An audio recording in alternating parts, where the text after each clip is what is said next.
প্রবৃত্তির অনিষ্টতা। প্রবৃত্তির চাহিদার উপর ধৈর্য ধারণের চেয়ে প্রবৃত্তি থেকে বিরত থাকার উপর ধৈর্য ধারণ করা অধিকতর সহজ। কেননা প্রবৃত্তি হয়তো কষ্ট ও শাস্তি অত্যাবশ্যকীয় করে, অথবা প্রবৃত্তির চেয়ে অধিক আনন্দকে ছিন্ন করে, অথবা এমন কিছু সময় নষ্ট করে যা শেষ হলে আফসোস ও অনুশোচনা ছাড়া কিছুই থাকবে না, অথবা সম্মানহানি করবে যা অসম্মানী না করার চেয়ে উত্তম ছিল, অথবা কিছু সম্পদ নিয়ে যাবে যা অবশিষ্ট থাকা শেষ হওয়া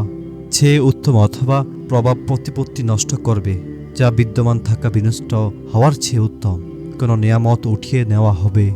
যা প্রবৃত্তির চাহিদা মেটানোর চেয়ে অবশিষ্ট থাকা অধিক মজাদার ও পবিত্রময়, অথবা সামান্য কিছুর জন্য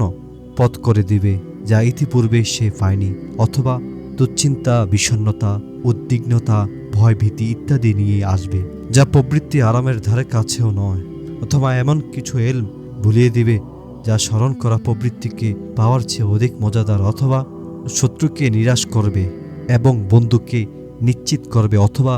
ভবিষ্যৎ নিয়ামতের পথ বন্ধ হওয়া, অথবা এমন কিছু দোষকুটি আলোচনা করবে যেসব দোষকুটি দুর্বৃত্ত হয় না, কেননা কর্ম ও গুণাবলী ও আখলাক ফয়দা করে।